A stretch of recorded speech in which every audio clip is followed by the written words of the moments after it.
Bismillahirrahmanirrahim. Assalamualaikum warahmatullahi wabarakatuh. Innal hamdalillahi nahmaduhu wa nasta'inuhu wa nastaghfiruh wa na'udzu billahi min shururi anfusina wa min sayyiati a'malina. May yahdihillahu fala mudilla lahu wa may yudlil fala hadiya lahu. Asyhadu an la ilaha illallah wahdahu la syarika lahu wa asyhadu anna Muhammadan abduhu wa rasuluhu la nabiyya ba'dah, amma ba'd.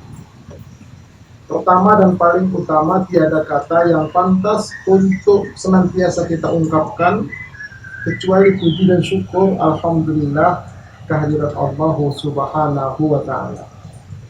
Salawat beruntaikan salam semoga senantiasa Allah sampaikan keharibaan putra Abdullah, buah hati Aminah, kekasih Allah, Nabi kita Muhammad sallallahu alaihi wasallam.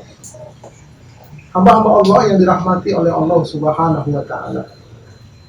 Bertemu kembali dengan kami Majelis Studi Dakwah Terapan yang mengulas dan mengkaji materi-materi dakwah untuk dapat diterapkan dalam kehidupan sehari-hari. Bahasan kita masih pada tema besar kita, yaitu 13 alam persinggahan hidup manusia. Dan pada pertemuan kali ini kita akan mengkaji alam pertemuan yang ketujuh, yaitu kebangkitan di padang mahsyar. Setelah mengalami kiamat total, hancur seluruh alam semesta kecuali arasnya Allah Subhanahu wa taala, maka jin, manusia, hewan, iblis dan syaitan yang pernah hidup di muka bumi dan di alam ini beserta malaikat dikumpulkan di padang mahsyar, dibangkitkan di sana untuk menjalani proses-proses selanjutnya. Seperti biasa, saya sajikan dalam format PowerPoint yang divideokan dan terdiri dari 3 part. Mari sama-sama kita ikuti kajian. Hamba-hamba Allah yang dirahmati oleh Allah Subhanahu wa taala. Kita lanjutkan kajian kita tentang 13 alam persinggahan hidup manusia. Sekarang kita akan mengkaji alam persinggahan yang ketujuh, yaitu alam mahsyar. Di manakah alam mahsyar itu? Allah Subhanahu wa taala berfirman di dalam surah An-Naba bahwa Allah membangun 7 lapis langit di atas bumi kita ini. Bismillahirrahmanirrahim. Wa banaina fawqakum sab'an shidada. Dan kami bangun di atas kamu 7 lapis langit yang kokoh. Jadi di atas kita ada 7 lapis langit yang kokoh. Allah beritakan, Allah informasikan kepada kita lewat firman-Nya. Kemudian semua yang ada di 7 lapis langit dan isinya itu bertasbih, mensucikan Allah. Allah berfirman di dalam surah Al-Isra ayat 44.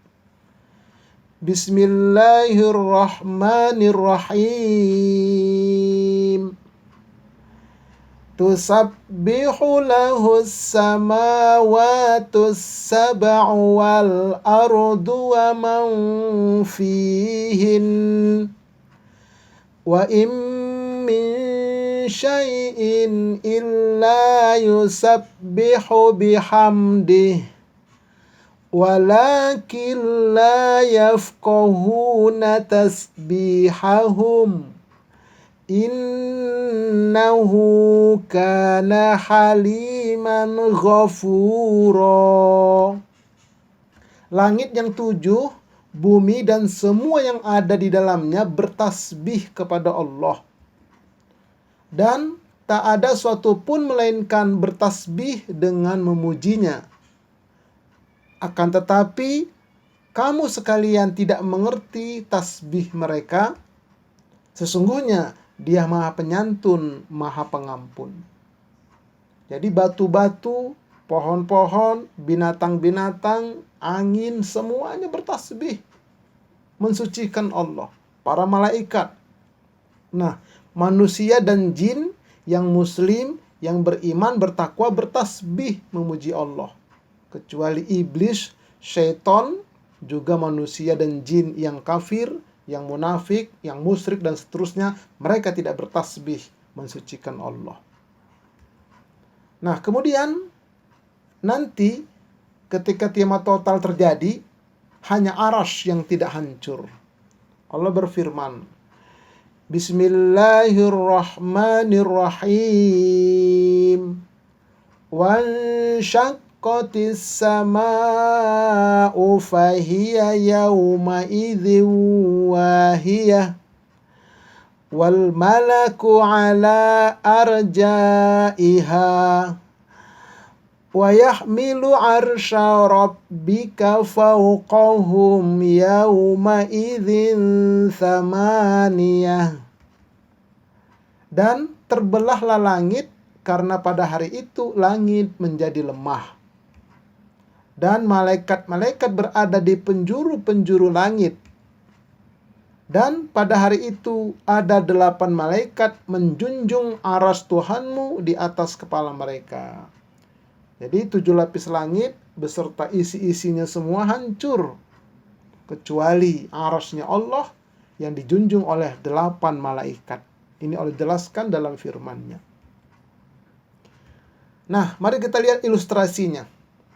Langit pertama, langit kedua, langit ketiga, langit keempat, langit kelima, langit keenam, langit ketujuh. Nah, di kolong langit pertama ada bumi, matahari, planet-planet, bintang-bintang, galaksi Bima Sakti yang jumlahnya miliaran ada di kolong langit pertama. Kemudian terbuka pintu langit pertama, di kolong langit kedua pun seperti itu. Terdapat juga planet-planet yang sangat banyak. Terus sampai kolong langit ketiga. Sampai langit ketujuh seperti itu. Itu semuanya nanti akan hancur total. Ya, hancur total ketika terjadi kiamat kubro itu. Kecuali yang tidak hancur itu adalah arasnya Allah dan apa-apa yang ada pada aras tersebut. Nah, ada apa di aras itu? Ya, ada mahsyar, ada kursinya Allah, ada nanti yaumul hisab, ada yaumul mizan, ada sirat jembatan, ada neraka, dan ada surganya Allah. Itulah tidak hancur. Karena mereka semuanya ini ada di arasnya Allah. Dikekalkan oleh Allah subhanahu wa ta'ala. Baik, mari kita lihat perbandingan aras dengan surganya Allah disebutkan dalam hadis riwayat Imam Bukhari. An Abi Hurairah anin Nabi sallallahu alaihi wasallam qala inna fil jannati mi'ata darajatin. Nabi bersabda, sesungguhnya di surga itu ada 100 tingkat. Ada 100 tingkat. A'addahallahu lil mujahidina fi sabilihi. Allah menjanjikannya bagi para mujahid yang berperang di jalan Allah. Jadi berbahagialah orang-orang yang mati syahid, membela agama Allah, membela kebenaran, karena Allah janjikan mereka akan masuk ke dalam surga yang 100 tingkat itu. Kullu darajataini ma bainahuma kama bainas sama'i wal ardi. Setiap 2 tingkat, tingkat pertama ke tingkat kedua, dan di antara keduanya itu sebagaimana antara langit dan bumi. Luar biasa tingkatnya itu, jaraknya itu. Fa idza sa'altumullaha fasaluhul firdausa. Maka apabila kalian meminta kepada Allah, mintalah surga Firdaus. Minta surga Firdaus. Ya, jangan minta surga yang lain, minta surga Firdaus. Nah, itu kata Rasulullah. Fa innahu awsatul jannati wa a'lal jannati. Karena Firdaus itu adalah tengah-tengahnya surga dan paling tinggi surganya. Jadi diibaratkan itu seperti tutup gelas yang ada pegangannya di atas. Nah, pegangannya itulah surga Firdaus itu. Sementara surga yang lain berada di bawah kelilingnya itu. Begitu kira-kira ilustrasinya. Wa fauqahu arsyur rahman. Dan di atas surga Firdaus itu terdapat arasnya Allah yang maha pengasih. Ya. Wa minhu tafajjaru anharul jannah. Dan dari arasnya Allah itulah terpancar sungai-sungai ke surga semuanya.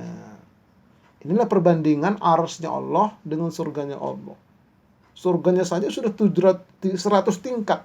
Nah, di atasnya itulah arasnya Allah. Maha luas, maha besar. Nah, ini hamba-hamba Allah. Kemudian ilustrasinya lagi. 7 lapis langit dan bumi-buminya. Di atas itu adanya aras. Nah, di aras itu salah satunya terdapat padang mahsyar. Nah, di padang mahsyar inilah nanti setelah 7 lapis langit dan bumi-buminya hancur semua, maka jin, manusia, iblis, syaitan, binatang, dan malaikat dibawa semuanya ke padang mahsyar. Semuanya dibawa ke padang mahsyar. Dikumpulkan di padang mahsyar. Ya, sementara 7 lapis langit dan bumi semuanya hancur sudah. Kecuali aras, dan di aras itu ada mahsyar. Dibawalah mereka semua ke sana. Nah, baik, persinggahan yang ketujuh yaitu kebangkitan di padang mahsyar. Mari kita lihat bagaimana kebangkitan di padang mahsyar ini. Apakah mahsyar itu? Mahsyar adalah dataran yang sangat luas, tempat berkumpul para makhluk pertama hingga makhluk yang terakhir hidup di alam semesta. Dikumpulkan semua di sana. Dataran mahsyar berada di alam akhirat, dataran yang berpasir, tidak terlihat tinggi maupun tidak terlihat rendah, datar semua, berpasir dia, datar, rata. Nah, di padang mahsyar itu inilah semua makhluk Allah yang berada di 7 lapis langit dan bumi, termasuk malaikat, jin, manusia, binatang, berkumpul dan berdesak-desakan di sana. Berkumpul semua di sana. Dikumpulkan oleh Allah di padang mahsyar itu. Baik, mahsyar itu berbeda dengan bumi, kondisi tanahnya. Disebutkan dalam surah Ibrahim, ayat 48. Bismillahirrahmanirrahim. Yauma tubaddalul ardu ghairal ardi was samawat. Wa barazu lillahil wahidil qahhar. Yaitu pada hari ketika bumi diganti dengan bumi yang lain, demikian pula langitnya. Maksudnya bumi mahsyar, langitnya berbeda, buminya juga berbeda. Dan mereka semuanya di padang mahsyar berkumpul menghadap kehadiran Allah yang Maha Esa lagi Maha Perkasa. Inilah gambaran bumi mahsyar itu. Ya, putih bawahnya seperti itu. Matahari sangat dekat. Putih bawahnya. Ini hamba-hamba Allah. Nah, dikumpulkan di padang mahsyar. Allah berfirman dalam surah An-Nisa ayat 87. Bismillahirrahmanirrahim. Allahu la ilaha illa huwa la yajma'annakum ila yaumil qiyamati la raiba fih. Wa man asdaqu minallahi haditha. Allah, tidak ada Tuhan yang berhak disembah selain hanya Dia. Sesungguhnya Dia akan mengumpulkan kamu di hari kiamat yang tidak ada keraguan terjadi padanya. Dan siapakah orang yang lebih benar perkataannya daripada Allah? Tidak ada. Maha benarlah Allah. Inilah yang Allah firmankan di dalam surah An-Nisa. Nah, gambaran dikumpulkan di mahsyar seperti ini. Berkumpul manusia semua, matahari didekatkan kepada manusia. Baik, malaikat menyeru untuk mengumpulkan manusia. Allah berfirman dalam surah As-Saffat ayat 22 dan 23. Bismillahirrahmanirrahim. Uhsyurul ladzina zalamu wa azwajahum wa ma kanu ya'budun min dunillahi fahduhum ila siratil jahim. Malaikat penyeru diperintahkan Allah, kumpulkanlah orang-orang yang zalim beserta teman sejawat mereka dan sesembahan yang selalu mereka sembah. Kumpulkan mereka semua. Selain daripada Allah, maka tunjukkanlah kepada mereka jalan ke neraka. Ini jalan kalian nanti ke neraka, nanti kalian ke sini. Padahal belum masuk neraka, di padang mahsyar ditunjukkan nih jalan kalian ke neraka nanti. Oh, inilah hamba-hamba Allah. Jadi hati-hatilah di muka bumi ini. Ya, jangan berlaku zalim, jangan berbuat syirik, munafik, kafir apalagi. Nauzubillahi min dzalik. Bertobatlah kepada Allah Subhanahu wa taala. Nah, manusia dikumpulkan berdasarkan nabi-nabi mereka. Disebutkan dalam hadis riwayat Imam Bukhari. An Adama ibni Aliyin qol sami'tu ibna Umar radhiyallahu anhuma yaqul innan nasa yasiruna yaumal qiyamati juthan. Sesungguhnya manusia akan dikumpulkan nanti pada hari kiamat sebagai mayat. Kullu ummatin tatba'u nabiyaha. Setiap umat akan mengikuti nabi-nabinya. Jadi Nabi Adam diikuti oleh umatnya. Nabi Ibrahim diikuti oleh umatnya. Nabi Isa diikuti oleh umatnya. Nabi Muhammad SAW diikuti oleh umatnya. Semenjak Nabi diutus sampai kiamat itu Nabi Muhammad. Ada yang beriman, ada yang kafir, ada yang munafik, semua itu Nabi Muhammad. Baru nanti dipisah-pisah dia. Mana yang beriman, mana yang bertakwa, mana kafir, mana musyrik, dipisah-pisah nanti. Tapi umat Nabi Muhammad semua. Yaquluna ya fulanu isfa, ya fulanu isfa. Mereka saling berkata, wahai fulan, berikanlah syafaat. Wahai fulan, berikanlah syafaat. Hatta tantahiya syafa'atu ilan Nabi sallallahu alaihi wasallam, sehingga berhentilah syafaat itu kepada Nabi Muhammad sallallahu alaihi wasallam. Fadzalika yauma yab'atsuhullahul maqamal mahmuda. Maka yang demikian itu adalah hari yang Allah menjadikan kepada Rasulullah sebagai tempat yang terpuji. Jadi Rasulullah nanti akan ditempatkan pada tempat yang terpuji. Maqamal mahmuda, tempat yang terpuji, kedudukan yang terpuji. Kemudian keadaan di padang mahsyar disebutkan dalam hadis riwayat Imam Bukhari dan Muslim. Sahal ibn Sa'din qol sami'tu an-nabiyya sallallahu alaihi wasallam yaqul yuhsyarun nasu yaumal qiyamah. Akan dikumpulkan manusia nanti pada hari kiamat ala aradin baydoa afro, di atas bumi yang putih, benar-benar putih. Jadi padang mahsyar itu buminya putih, benar-benar putih. Kakursoti nakiyin, seperti bundaran roti yang bersih. Ya, roti bersih, bundaran begitu. Kayak bundaran roti dia. Qala Sahlun au ghairuhu laisa fiha ma'lamun li ahadin. Berkata Sahal atau yang lainnya, di sana tidak diketahui keberadaan seseorang. Tidak pernah ada orang di sana. Putih bersih tempatnya. Kemudian setiap manusia didampingi malaikat penggiring dan penyaksi. Di padang mahsyar itu waktu berkumpul ini, masih berkumpul. Ya, belum diadili, masih berkumpul. Allah berfirman, Bismillahirrahmanirrahim. Wa nufikha fis suri dzalika yaumul wa'id. Wa ja'at kullu nafsin ma'aha sa'iqu wa syahid. Dan ditiuplah sangkakala itu. Itulah hari terlaksananya ancaman. Nanti di akhirat ditiup sekali lagi di padang mahsyar. Kemudian datanglah tiap-tiap diri bersama dengan dia seorang malaikat penggiring dan seorang malaikat penyaksi. Setiap manusia ada malaikat penggiring dan ada malaikat sebagai saksi. Setiap orang di padang mahsyar itu. Jadi nggak bisa ngelak apa yang kita kerjakan di muka bumi ini. Nggak bisa kita buat rekayasa saksi palsu, tidak bisa. Tunggulah tanggal mainnya. Kalau nggak percaya, bagi orang yang tidak percaya ya, tapi menyesal nanti.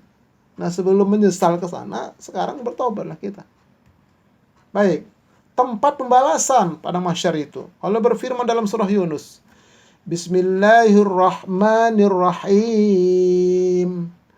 Hunalika tabalu kullu nafsim ma aslafat waruddu ilallahi maulahumul haqq wa dhalla anhum ma kanu yaftarun.